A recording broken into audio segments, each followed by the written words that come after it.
एक बार एक अंग्रेज अधिकारी ने गांधी जी को मारने का सोचा, जान से मार देने का सोचा था। गांधी जी चंपारण गए हुए थे किसान आंदोलन के कारण, नील की खेती को रुकवाने के लिए। और पूरी जनता त्रस्त थी नील की खेती से, छोटे छोटे किसान भूखों मर रहे थे। तो गांधी जी बहुत चालाक व्यक्ति थे, चूंकि वकील थे, और उन्होंने एक नया पैंतरा अपनाया था। वो अंग्रेजों को मारते पीटते नहीं थे, बस वो सत्याग्रह करते थे, वो सही बात बोलते थे। तो सही बात बोलने के बाद तो आदमी को मोरल इशू होता ही है। आप किसी से नहीं लड़ो, लेकिन सही बात बोलो, तो थोड़े समय के बाद आपको उसकी बात माननी पड़ती है, किसी भी हार्ड से हार्ड व्यक्ति को। तो इसी के कारण, नैतिक मूल्य के कारण अंग्रेजों को झुकना पड़ता था। वो एक जो अंग्रेज अधिकारी था, दरअसल वो एक फैक्ट्री का मैनेजर था। जैसे कोई कंपनी होती है, वो कंपनी नील की खेती करवाती थी उस एरिया में, तो उस फैक्ट्री का वो मैनेजर था। उसने सोचा कि ये व्यक्ति बहुत हमें टांग अड़ा रहा है हमारी कंपनी में। यदि नील की खेती बंद हो जाएगी तो हमारा मुनाफा खत्म हो जाएगा, तो हमारा कंपनी चलेगा कैसे। तो उसके मैनेजर ने, उसका नाम इरविन था, तो उसने एक साजिश रची। उसने गांधी जी को अपने यहाँ डिनर पे, भोजन पे बुलाया, और महात्मा गांधी गए, राजेंद्र प्रसाद गए साथ में।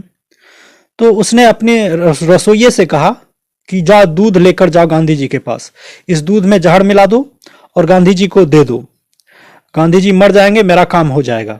ये व्यक्ति ही है जो सबको संगठित करता है और बार बार परेशान करता है। तो बतख मियाँ पहले तो आनाकानी कर रहे थे, तो उसे लालच दिया गया और डराया भी गया। कहा कि तुम यदि गांधी जी को जहर दे दोगे तो तुम्हें माला माल कर दिया जाएगा, तुम गरीब से अमीर बना दिए जाओगे, और यदि गांधी जी को इस बारे में पता चला या तुम नाकामयाब रहे तो तुम्हें कड़ी से कड़ी सजा दी जाएगी, तुम्हारी सारी संपत्ति छीन ली जाएगी। तो लेकिन बेचारा उस जो वो रसोइया था, उसका नाम था बतख मियाँ, जो कि इतिहास में बहुत बहुत प्रसिद्ध हुआ बाद में चलकर। वो गांधी जी के पास जाता है और जाकर ग्लास देकर वो रोने लग जाता है, और वो राजेंद्र प्रसाद को कान में बता देता है, या गांधी जी को ही बता देता है कि इस दूध में जहर मिला है या ऐसी बात है। तो गांधी जी समझ जाते हैं और राजेंद्र प्रसाद भी समझ जाते हैं और दूध नहीं लेते हैं, और गांधी जी बच जाते हैं। और दूध ऐसा जहर मिला था कि तत्काल कुछ नहीं होगा, लेकिन धीरे धीरे असर होगा इसका। तो जब ऐसी नाकामयाबी हासिल हुई, ये 1917 की घटना है, जब चंपारण में नील आंदोलन हो रहा था, सब लोग इसमें लगे हुए थे। वो बेचारा गरीब रसोइया गांधी जी की तो जान तो बचा दिया, लेकिन उसकी खुद की जान फंस गई। ये लोग तो चले गए, गांधी जी चले गए, राजेंद्र प्रसाद चले गए अपने कार्य में, अपने आंदोलन के क्षेत्र में, लेकिन इस बेचारे को अंग्रेजों ने बहुत सताया। इसके घर को तोड़ दिया गया, बुलडोजर से बुलडोज कर दिया गया, इसकी जमीन छीन ली गई, इस पे झूठा मुकदमा दायर करके इसको जेल भेज दिया गया। जेल में बहुत पिटाई की गई, मारा पीटा गया। तो ये सारी घटनाएं घटी। इस बेचारे को याद करने वाला कोई नहीं था। ये घटना मोतिहारी, चंपारण और मोतिहारी के आसपास की है। तो एक बार राजेंद्र प्रसाद, जब देश आजाद हुआ, ये 1917 की घटना थी, वो जेल में रहा बहुत दिनों तक, लेकिन जब देश आजाद हो गया 1947 को, उसके बाद करीब 1950 के करीब डॉक्टर राजेंद्र प्रसाद राष्ट्रपति बन चुके थे, और वो वहां पर भाषण देने गए थे किसी कार्यक्रम में, मोतिहारी, चंपारण। तब वहां जाकर जब वो भाषण दे रहे थे, तो उन्होंने दूर से देखा कि वो जाना पहचाना व्यक्ति तो बतख मियाँ है। उन्होंने उसी मंच से आवाज दी, कैसे हो बतख भाई, आ जाओ मेरे पास आ जाओ। और वो जब बतख मियाँ फिर आता है, उन्हें लाया जाता है मंच पर, तब वो उस बड़े मंच से सार्वजनिक रूप से उस घटना को सबको बताते हैं कि कैसे बतख मियाँ ने हम सबकी जान बचाई।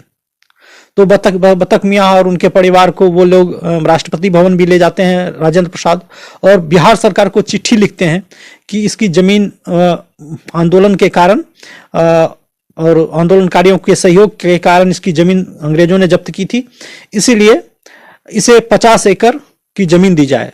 कुछ जगहों पर 24 एकड़ की बात की जाती है।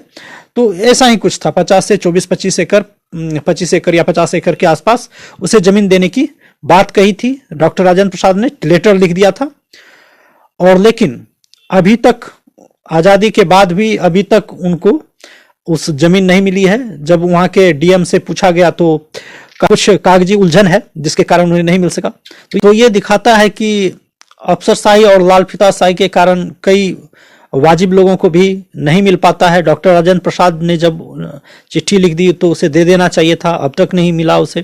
हालांकि डॉक्टर राजेंद्र प्रसाद ने उसके बेटे को भी राष्ट्रपति भवन बुलाया था और उसका सम्मान किया था, हो सकता है कुछ मदद की हो, लेकिन जमीन नहीं मिल पाई अभी तक। और ये एक दुखद घटना है। फिर 1950 में वो मिले थे, 1957 में बतख मियाँ मर गए लगभग 75-77 की आयु में। तो इस प्रकार से हम देखते हैं कि एक उस समय क्या जज्बा रहा होगा क्रांतिकारियों का और देश के प्रति सद्भाव देने वाले व्यक्तियों का। तो हम लोग नाथोराम गोडसे का तो नाम जानते हैं, जो जिन्होंने गांधी को मारा, लेकिन जिन्होंने गांधी को बचाया, बतख मियाँ, उनका नाम हम लोग बहुत कम ही जानते हैं। धन्यवाद।